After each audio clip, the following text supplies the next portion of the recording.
I'm continuing in my replay of Seven Pines from the Civil War Brigade series, and we're on turn 2 now. It's 1:30 on May 31st. And I'm looking at the picture from the previous turn, and basically what happened here is Colson, Wilson, and Pryor's brigades, which are the ones on the bottom of the picture, are marching out along the Charles City Road, and they make it all the way to the crossing with the Miller Road, which is not depicted in that picture.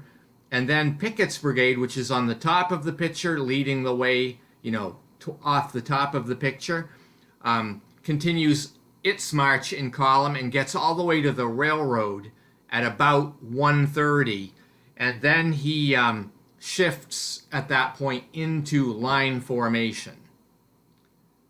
Then depicted in this next picture, we have D.H. Hill along the Williamsburg Road, and you can see he is his job is to capture Seven Pines, which is on the right-hand center side of the picture, and he's got some artillery here with Casey defending in the 4th Redoubt, and so Hill unlimbers his artillery so he can start firing, and it deploys right in the center there. It's underneath the D.H. Hill leader unit, and he's got Rhodes' men covering his right flank, pictured in the picture there, and Rains and Featherwood are moving in the woods still. They're really not in a position to contribute. But Hill has the artillery fire on the Union position, which you can see I have circled there, Palmer's brigade, and he is the unlucky recipient of this fire, and he ends up by getting hit and failing the morale check and becoming shaken and falling back. So after that action, the Confederate is down to 44 ammunition points.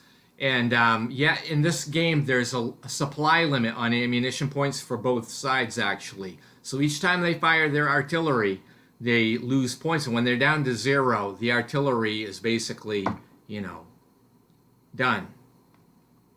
During the Union part of the turn, the 2nd Division and the 3rd Division of the 3rd Corps advance toward the redoubts. They're making their way to help with the defense here. And Palmer's brigade, even though it's shaken, is able to move back into the redoubt on the highway west of Seven Pines, and then it's able to recover its morale. That brings turn 2 to a close. We go to turn 3. It is 2 o'clock on May 31st. So Colson and Wilcox's brigades, which were in march before along the Charles City Road, have almost made it to Huger's headquarters. They were supposed to link up. And of course, Huger issues some more orders. This time he wants General Longstreet at Hughes Tavern. And Longstreet is given orders to attack the Union position at Seven Pines from the south flank. So now there'll end up being a 2-pronged attack here. He approaching from the Charles Road at the junction of the Portuguese Road. Of course, those orders are going to take till 3:30 to get there. The flank is heavily wooded, and it's going to make it very difficult for Longstreet to do this maneuver and maintain command control while he's off-road. So I don't know, but it might have been better to have Longstreet actually join Hill in the center rather than trying this flank attack. But that's what I'm trying.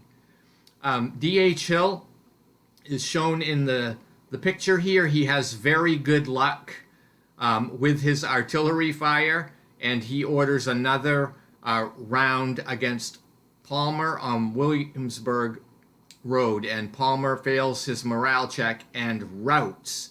And a rout is kind of a bad thing in this game because it generates stragglers, and so the liberal use of the artillery here is paying off, and the Confederates drop down to 43 ammo points. So General Kearny's 3rd Division is continuing to advance to Seven Pines.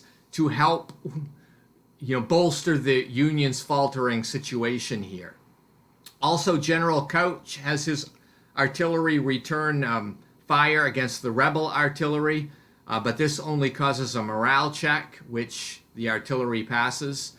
And then General Casey races over to the routing units of Palmer's brigade to try to help them to recover. And you can see him deployed in the picture there, and his presence there will aid in the recovery role. And it actually does help. So the Palmer's brigade is able to recover out of route. Now they're only disorganized, and they will slowly become into their healthy position over the next couple of turns. That brings turn 3 to a close. We go on to turn 4. It's 2:30, May 31st. So what ends up happening here is General Huger gets the orders from the courier from Johnston's headquarters, and he reads these orders over, but they go into delay. If we remember from before, Johnston had written orders for Huger to capture the junction with the Portuguese road. So he reads over the orders, but they are delayed. In this case, he's going to need a die roll of 1 or 2 on a 6-sided die to actually implement the orders, so that could take a while. There's a 33% chance each turn of that happening, so it's not bad, but he's not attacking right away. Then Colson's brigade finally reaches General Huger's position with the other 2 brigades and joins them, but there's no action. Then General Smith decides to implement his order and attack Fair Oaks on his left wing. And these troops go into column and start marching toward Fair Oaks Station. And I have this depicted in the picture here.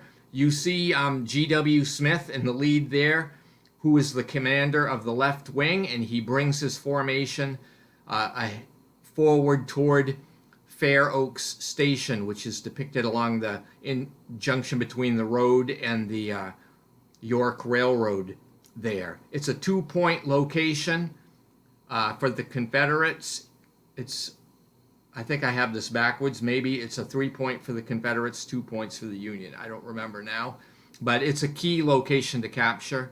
And you can see in the picture, though, if you take a close look at General G.W. Smith, he is a 0 rating.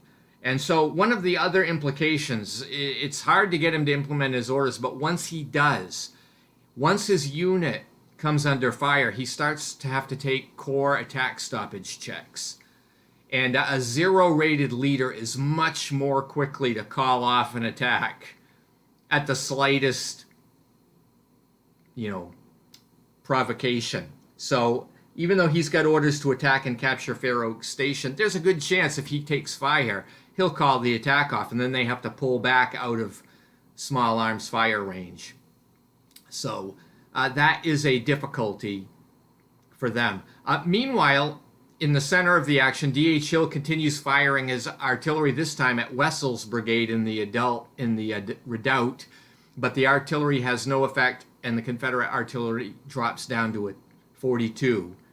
The Union is now offering counter battery fire at Hill's artillery on the Williamsburg Road, and this time they get a hit, and it knocks the 5-rated battalion down to a strength of 4, which is good for the Union. And the Union supply drops to 53 points. And then the 3rd Corps finally manages to deploy at 7 Pines to support 4th Corps, and he unlimbers his artillery just north of that location, and Palmer's brigade continues to recover its morale. Then we go on to turn 5, so stay tuned if you are interested in seeing what happens next. Thanks for watching.